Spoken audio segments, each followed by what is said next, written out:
My name is AKASH HAMIRWASIA.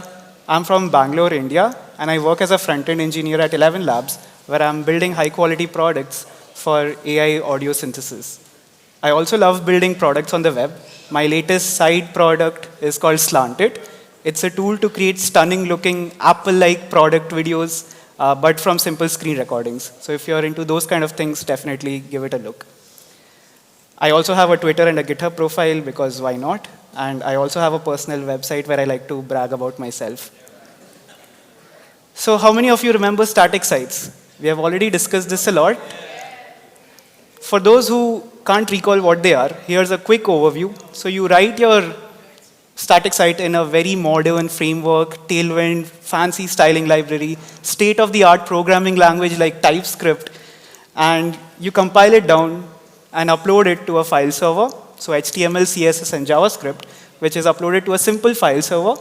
And whenever some clients come to your website to actually see the website, your file server simply throws away all those files on the client and asks them to render the web page. When, let's say, a special kind of a client comes in, which is a web crawler that doesn't really understand what JavaScript is, it simply requests for the HTML and CSS, and the file server simply returns the file it was asked for.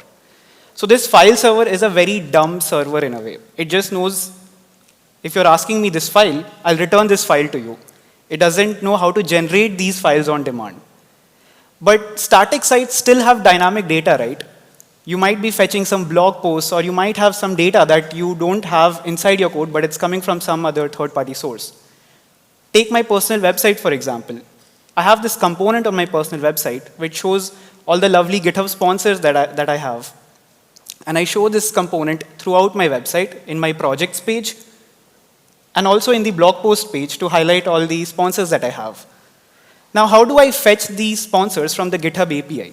Essentially, the problem is, how do we show dynamic data on the UI? And this is a very simple problem. We have been discussing this for the past 10 years as web developers. The first and the most naive way is to simply do client-side fetch. But I'm sure by this time you know why it's not a good idea, especially for static sites, because you will be performing a client-side fetch, the user will be seeing a loading spinner, and it leads to poor initial performance. The crawlers will also not be able to scan through the juicy parts of your page to actually index it better. So your crawlers can't see it, your search rankings are down, and the user is seeing a spinner. Well, the second approach is this. Can we fetch data before the UI is sent to the client? Let's discuss this further. We know that UI rendering is taken care of by React. We love React, right? That's why we are here. So the UI rendering part is taken care of by React. We love writing components. We break down the UI into different components. We compose them together and let React do its magic. But what I'm proposing is, let's do data fetching before the UI is even sent to the client, which means before React is loaded. How do we do data fetching before React is loaded? Is there any tool for that? Well, there are frameworks, right? That's what frameworks allow you to do. At least one of the features of these frameworks are to provide data fetching primitives so that you can fetch data before the UI is sent to the client. This is what the code looks like for these respective frameworks. For Next.js, it's the simple getStaticProps function. And for Gatsby, if there is anyone using Gatsby, you can simply export a query variable which has the GraphQL query of the data your page needs. Coming back to the component I was building, this is the simple code for this component, just regular JSX. I'm accepting a prop called sponsors, and that's the data that comes from the GitHub API. Now let's look at how this component is being used. So this is my projects page, and I'm using the GitHub sponsors component here, but I need to pass in some data inside this component. So as I mentioned, I can use the getStaticProps function of Next.js, call the GitHub API, get all the data, and simply pass down the props. And this whole data fetching code is mixed with the other data fetching code that I already have, which is for reading YAML and then processing it. But let's actually look at the waterfall of this and see how it behaves. So we have three things now. We have a build time, we have server, and we have client. During build, the JavaScript runs, the data is fetched. In this case, I call it blog post, but you can assume it's just GitHub sponsors. All the data that is fetched, the pages are rendered, and the artifacts, the HTML and JavaScript, are uploaded to your file server. And when the client requests for your website, the client receives the HTML and the JavaScript. Now notice how the user is able to get value just by loading the HTML, because all the data is already in the HTML page. JS is just required for hydrating and making the UI interactive. Now this is great, but let's actually try to use this component inside the blog post page as well that I have. So this is the blog post page. I'm already doing some fancy stuff by writing blog posts in MDX and then parsing it and all that.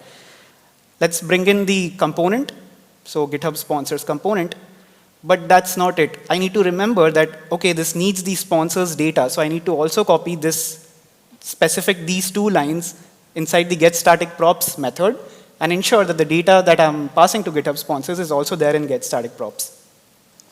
And this is what the code looks like. Completely jumbled data fetching code inside one function. Does not look really pretty, and I have to remember two things always. One is the UI, one is the data fetching. Now, this whole problem or the mess we have created is because of the inherent limitation of what these primitives allow you to do. Well, these are route level data fetching primitives. You require special components like the page components where you can export these primitives, and that is where you can do data fetching. You can't just export this in any component and expect the data fetching to work. Can we do anything better? Well, I don't know if you remember, if you have used Gatsby. Gatsby had a really smart solution for this. It was the use static query hook, which allowed for component level static data fetching. It's a mouthful, but that's what it is. So this is what the component looks like when I'm using use static query hook. I don't have to expect the consumer of this component to pass a prop. The prop goes away, and I can use the use static query hook with the GraphQL query to fetch the GitHub sponsors. Now the benefit of this is how my usage code looks like. Inside the projects page, it's just JSX GitHub sponsors. And inside the blog post page, also it's just JSX GitHub sponsors. I don't have to worry about the data, the GitHub API, all of that. The component is self-aware of the data it needs, and it fetches it on its own. Now this looks really good, but let's actually summarize what use static query, all the pros and cons it has. The first one is, of course, it allows component level data fetching. Whatever component you have, you can do data fetching over there, and all the data will be fetched during the build time itself. You can co-locate the data fetching and UI in a single component. Whenever you're using the component, you don't have to remember to move the data fetching code as well along with it. Now, it has some quirky limitations, which is interesting. If you just read through it, it cannot accept variables. So in GraphQL, you can pass query variables, but a limitation of this hook is you cannot pass query variables inside your GraphQL query if you're using use static query hook. Essentially, it's in the name. The query has to be static. So if my sponsors component, let's say, accepted a username of the GitHub user for which I'm showing the sponsors, that is not possible because that will become a dynamic query. The other quirkier limitation is that there can only be one occurrence of this hook in a file. It cannot get weirder, right? The rules of hooks were not enough, and they added another one for this. Now, if you notice these problems, the problem is that this use static query hook performs data fetching by static analysis of your code itself. So it goes through all your files, finds the occurrence of those use static query hook, and fetches the data and makes sure those files have the data that it has asked for. Now, this is a very big problem, right? We can't have one occurrence of this hook in a file. We'll have to split our queries into multiple files, and then it becomes an even bigger mess. Can we do any better? The static site community has been building towards this for years. Use static query was the best solution we had because we did not know inside React what components are there, which props are being passed where, when a component is shown. All of that is inside the React land. The framework only knew the parts outside React, which is how they control data fetching. Can we let React itself handle data fetching before rendering the UI? Can we use React server components? Can we use AI? Well, you might be wondering, we can use React server components. That's what the talk is about, right? It's in the name. But wait, it says React server components, and I'm talking about static sites. Don't you require a server to run if you're using React server components? I don't want to pay AWS for running my personal website. Well, think again. Do static sites not have a server? there is a system, there is a CI process that builds your static site, right? Well, what is a server then? In the context of React Server Components, it's simply a computer that is not the client. Just to make this even more clear, this is what a waterfall sort of looks like for static site. You have build, server, and client. Now, let's see how it looks like for a purely server-driven UI. So this just collapses into one. Build and server is just one.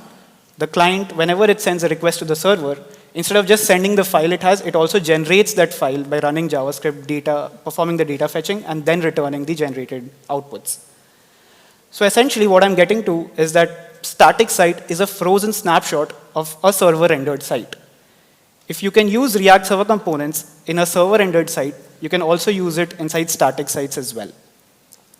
With React Server Components, this component that I have, GitHub sponsors, it looks something like this. So the use static query hook goes away. It's a simple fetch call of the GitHub API, and I can make my component async as well. I can also pass a prop to this request that I'm making. It's not just limited to any static query. And this is how the usage looks like. Very simple, just normal React code, right? Using GitHub sponsors, and I'm also passing username. The first one is my username. The second one is Anthony Fu, a really awesome creator in the open source community. Now, you might be wondering, I know all of this. I'm sure you're lying. You can't use React Server Components inside static sites. You need a server. Well, I copied the entire output that was generated, and I pasted it here for you to look at. Does that make sense? Just notice these parts if the whole thing doesn't make sense. So you'll notice that most of the markup has actually made it through in the generated HTML file. The first one is my sponsor card. The second one is Anthony Fu. And what's interesting is that with React Server Components, the UI that is actually rendered, only that data is there in the generated HTML. Even if Anthony Fu has, 800 sponsors, we are not including all the 800 sponsors in the final generated output because we are only rendering the first 3. React Server Components is not just limited to data fetching. You can also do any sort of build-time processing that we don't want the client to do. I'm sure when we are building a static site, we want to bring in MDX, we want code highlighting, all that stuff. But you have to dig into the framework config files like Gatsby config, play with its GraphQL schema. If you ever feel bored of front-end development, try doing that. I'm sure you'll be proud of yourself. So with React Server Components, I can use a library like Shiki to actually do the syntax highlighting. I have a simple React Server component here, code block. I get the highlighter from Shiki, perform the conversion from code to HTML, and then I simply render it, dangerously set in inner HTML. And I get a pretty looking code block, really simple, with really accurate syntax highlighting with Shiki. Let's quickly cover all the advantages of RSCs, especially in the static sites context. So you get component level data fetching, co-location of data fetching and UI in a single component. You don't have to think about the data a component needs. A component already knows what data it needs. You can have any sort of dynamic queries that makes use of props. You don't have a limitation of using a static query like use static query hook. And you can do any sort of build-time processing as well. Now, this is a very interesting advantage. Just go through this last one. So if your entire static site is just built using React Server Components, you theoretically do not require any client-side JS at all. And essentially, you skip complete hydration itself. Now, I say this theoretically because if you try this at home, you'll still see JavaScript getting loaded. And the reason for that is frameworks actually still load JavaScript to progressively enhance your page, like client-side navigation, all that. So you will still see JavaScript, but there won't be any JavaScript from your code that you have written. And finally, the biggest advantage is it's portable to any other React framework. As React devs, we like switching to another framework every other day. So this one is really important. If there is any other framework out there that supports React Server Components, you can use the exact same code and get the benefit. Now you might be wondering, these are some interesting stuff. I want to use React Server Components for my static site. Well, the good news is I created my own JavaScript. No, I'm not doing that. Just use Next.js. So it's very simple with Next.js. You just have to change one line inside next config, set output as export, and you can now enjoy the benefits of React Server components inside the static site world. My recommendation is always start as a static site and then make it on-demand server rendered when those features are used. So if you're using the cookie function or the header function, that is when you can make your site actually server-driven. And this is also what is mentioned in the Next.js docs, so I'm not making things up. Hope this makes sense. I don't think I should explain such stuff. Finally, if you are interested in learning more about React Server components, you can go through these two amazing resources that helped me learn this better. So the first one is an article by Josh. The second one is a talk by Dan. And that's about it. Thank you for listening.